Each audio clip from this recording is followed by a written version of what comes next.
ఎప్పుడు కూడా మేము ఈర్ష్య పడతలేము. అధికారం వస్తుంది పోతుంది. తమ చిన్న వయసులోనే ముఖ్యమంత్రి అయ్యారు, అభినందిస్తున్నాం. మేము కూడా పూర్తిగా సహకరిస్తాం కూడా. 5 సంవత్సరాలు నిండుగా మీరు పరిపాలించాలని భగవంతుని వేడుకుంటాం. దాని సరిపడి సహకారం చిల్లలమ్మల రాజకీయాలు చేయకుండా, చిల్లలమ్మల రాజకీయాలతో కాకుండా సభ ఉందతనాన్ని దేశానికి ఆదర్శవంతంగా ఉండే విధంగా తమరు కూడా చర్యలు తీసుకోండి.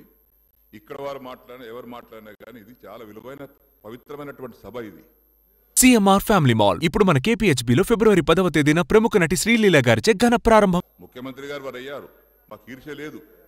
అవుతుంటాం పోతుంటాం, ఎవరికి అధికారం శాశ్వతం కాదు. ఇక్కడ ప్రజల ఇష్టం. వారిని ఎక్కడ కూర్చోబెట్టారు, మమ్మల్ని ఇక్కడ కూర్చోబెట్టారు. మేము ఒకటే కోరుకుంటున్నాం ఏంటంటే ప్రతిపక్ష పార్టీగా తమరు ఇచ్చినటువంటి హామీలను నెరవేరుస్తామని చెప్పారు, జ్ఞాపకం చేస్తున్నాం వాటిని. అది చేస్తే మీకే మంచి పేరు వస్తుంది. అది అన్ని హామీలు ఫుల్ఫిల్ చేస్తే తప్పనిసరిగా హామీ నిలబెట్టుకున్నటువంటి ముఖ్యమంత్రిగా, హామీ నిలబెట్టుకునే కాంగ్రెస్ పార్టీగా మీకు మంచి పేరు వస్తుందని జ్ఞాపకం చేస్తున్నాం తప్పితే దాని మీద ఏదో పగడ్బందీగా దాన్ని పట్టుకొని విమర్శించాలనేటటువంటి ఆలోచన మాకు లేదు. జస్ట్ మీకు జ్ఞాపకం చేయడానికి కోసం మాత్రమే 6 గ్యారంటీలు ఏది ఉన్నాయో అందులో 13 గ్యారంటీలు ఉన్నాయి. దాన్ని మీరు జ్ఞాపకం చేసి అమలు చేస్తే మీకు మంచి పేరు వస్తుందని చెప్పడానికి చేస్తున్నారు అధ్యక్ష. అదేవిధంగా పొన్న ప్రభాకర్ గారు బస్సుల మీద చర్చ జరిగినప్పుడు వారు కన్సర్న్ మంత్రి కాబట్టి వారు అప్పుడు లేచి మాట్లాడవచ్చు. కానీ ప్రతి ఒక్కరు లేచి మాట్లాడట్లేదు అధ్యక్ష. ఇది ప్రతి ఒక్కరు లేచి మాట్లాడుతున్నారు. వినండి.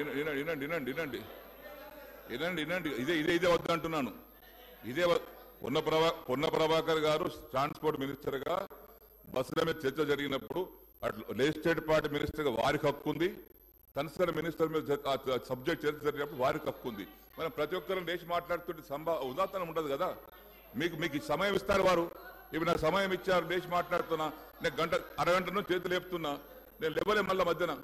వారు అనుమతిస్తేనే అనుమతిస్తే లేచి మాట్లాడుతున్నాడు. దయచేసి మీకు చాలా మంది కొత్త వారు ఉన్నారు తమ్ముళ్ళు, మనం అందరం కలిసి పనిచేసుకుందాం. 5 ఏళ్ళు బ్రహ్మాండంగా రాష్ట్రాన్ని అభివృద్ధి చేస్తాం, పేదల సంక్షేమం కోసం పనిచేస్తాం. 100% మా సహకారం ఉంటుంది. మాకు ఈర్ష్య సంవత్సరంకి వస్తాం, 2 సార్లకు వస్తాం, 3 సార్లకు వస్తాం. మాకు అక్కడ ఆశలేం లేవు. ప్రజలు ఇష్టం, మీరు అక్కడ మేము ఇక్కడ.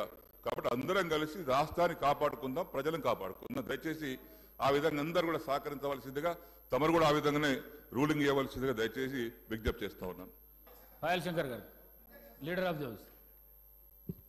స్పీకర్ సార్, పెద్దలు శ్రీనివాస్ రెడ్డి గారు శాసనసభ్యులుగా, మంత్రిగా, ఇదే సభలో స్పీకర్గా సుదీర్ఘమైన అనుభవం వారికి ఉన్నది. మాజీ ముఖ్యమంత్రి చంద్రశేఖరరావు గారితో కలిసి పనిచేసిన సుదీర్ఘమైన అనుభవం కూడా వారికి ఉన్నది. అయితే ఇక్కడ వారు కొన్ని విషయాలు మరి సందర్భంగా గుర్తు లేదో రాలేదో నాకు తెలియదు. వారికి మీ ద్వారా గుర్తు చేయదలుచుకున్నాను. 2011 సంవత్సరంలో శాసనమండలి ఎన్నికలలో భారతీయ జనతా పార్టీ టీఆర్ఎస్ పొత్తు పెట్టుకున్నారు.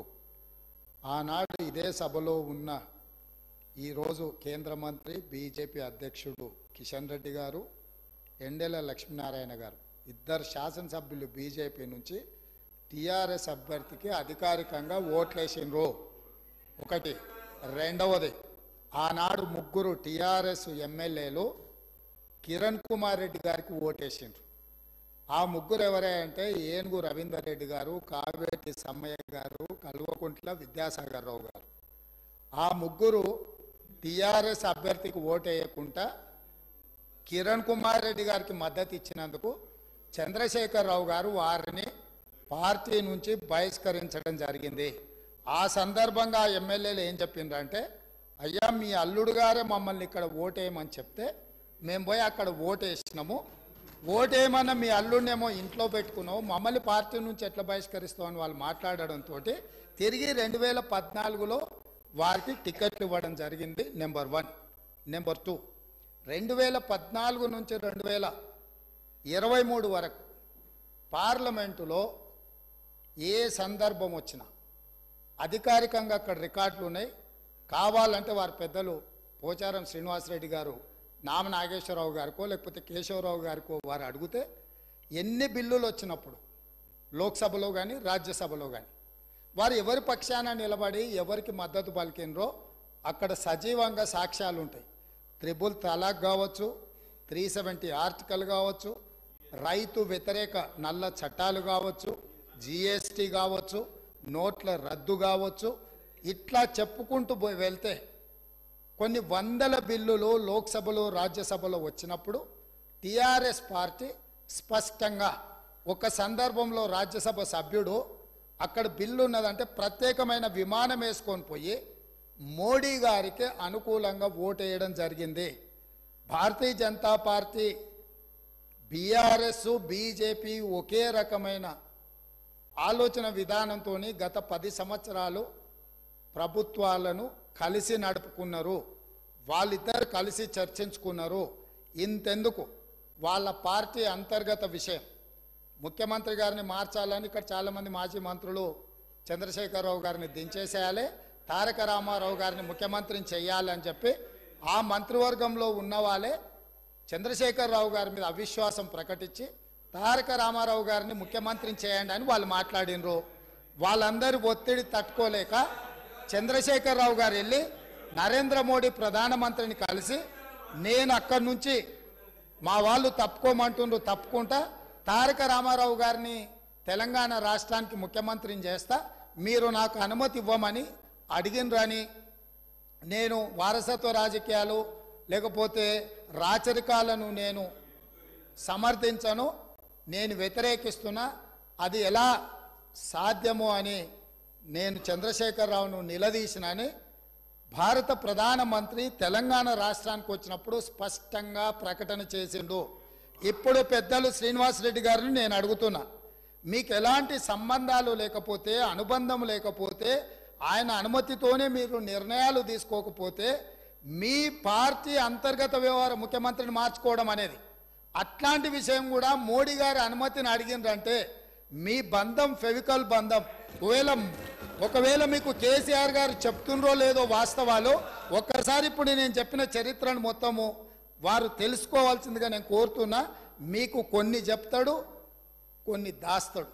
కాబట్టి దాసినై మీకు ఒకవేళ ఎప్పుడైనా అనుమానం వస్తే మీరు ఎప్పుడైనా నన్ను అడగొచ్చు, స్వేచ్ఛగా వచ్చి కలవచ్చు. మిగతా వివరాలన్నీ కూడా నేను మీ దృష్టికి తీసుకొస్తా. మేమందరం కూడా కలిసి పనిచేసినాం సార్. తెలుగుదేశం పార్టీలో వారు ఉన్నారు, మేమున్నాం, కష్టపడి పనిచేసినాం. వారు ఈరోజు ఒక నిమిషం వినండి, ఇదే ఓపిక ఉండాలండి. శాసనసభలో మాట్లాడే ఓపిక కాదు, ఇనే ఓపిక కూడా ఉండాలి. వారు చెప్పారు, ఒక్క నిమిషం బ్రదర్ వినండి. వారు అవకాశం ఇస్తే మాట్లాడండి, ప్లీజ్ కోఆపరేట్. వారు మాట్లాడడానికి ఒకవేళ బీజేపీతోనే మాకు పెవికాల సంబంధం ఉంటే నలుగురు బీజేపీ శాసనసభలు ఓడించినటువంటి అభ్యర్థులు ఎవరు సార్? బీఆర్ఎస్ పార్టీ అభ్యర్థి ఓడించాం. 2011లో గౌరవ ముఖ్యమంత్రి గారు అన్నారు, 2011లో ఆ రోజు శాసన మండలికి ఎన్నిక జరిగితే ముగ్గురు టిఆర్ఎస్ శాసనసభ్యులు కాంగ్రెస్ ఓటేసినటువంటి మాట వాస్తవం. సస్పెండ్ చేసిండ్రు. కిరణ్ కుమార్ రెడ్డి కాదు, ఎమ్మెల్సీగా కాంగ్రెస్ పార్టీ రంగారెడ్డి పోటీ చేసిండు, టిఆర్ఎస్ తరఫున మహమూద్ అలీ గారు పోటీ చేసిండ్రు. నేను అప్పుడే మన ఇద్దరం తెలుగుదేశం పార్టీలో ఉన్నాం. దాని తర్వాత నేను బీఆర్ఎస్ పార్టీకి వచ్చిన. టీఆర్ఎస్ పార్టీకి వచ్చిన తర్వాత నాకు కూడా బలవంతం చేసిండ్రు, మీరు కూడా రంగారెడ్డి కోటేయమని. నేను బీఆర్ఎస్ పార్టీకి మొన్నే మాట ఇచ్చిన. నేను టీఆర్ఎస్ పార్టీ అభ్యర్థిగా ఓటేసి తప్పితే ఇంకో దానికి వేయనంటే మీరు చెప్పినటువంటి 3 పేర్లు నేను రిపీట్ చేయదలుచుకోలేదు. ఆ 3 పేర్లు లాలూచి పడి బీఆర్ఎస్ పార్టీకి అభ్యర్థికి వ్యతిరేకంగా రంగారెడ్డి కోటేసి రంగారెడ్డి గెలిపించుకున్నారు కాంగ్రెస్ పార్టీ. రెండవది తమరు అన్నారు సంబంధం బీజేపీ, ముఖ్యమంత్రి కావాలి, ముఖ్యమంత్రి మార్చాలంటే వారికి అవసరం సార్ అడగదాల్సింది. మేమే ఉండుంటాం కదా, నువ్వు 100 మంది అనుకుంటే మేము ముఖ్యమంత్రి ఎవరు చేయాలో చేసుకుంటాం, కానీ ఇంకెవరు అనుమతి మాకు అవసరం లేదు సార్. అది తమరికి రిపోర్ట్ తెలియదు, కానీ మీరు అన్నట్టుగా మాకెవరు అనుమతి అక్కర్లేదు సార్. మా శాసనసభ్యులే ఉన్నారు, మా నాయకుని మార్చుకోవాల్సిన అవసరం రాదు కూడా. ఒకవేళ అటువంటి పరిస్థితి మాకు ఎవరిని అడగాల సార్? మేమే 100 మంది ఉన్నాం కదా ఇక్కడ పోయిన ప్రభుత్వంలో. దయచేసి బీజేపీతో మాకు ఎలాంటి సంబంధం లేదు. మాకున్నది ఫ్రెండ్లీ పార్టీ ఎంఐఎం పార్టీ. దయచేసి దాని పట్ల మరొకసారి అంతవరకు నేను విజ్ఞప్తి చేస్తా ఉన్నాను.